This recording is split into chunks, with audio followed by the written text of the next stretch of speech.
بسم اللہ الرحمن الرحیم۔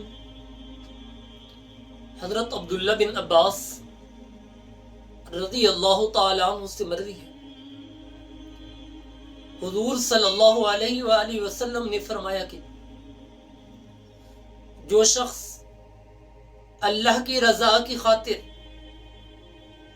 خالصتاً اللہ کی راہ میں ایک جانور کی قربانی کرتا ہے تو حضور صلی اللہ علیہ وآلہ وسلم نے فرمایا کہ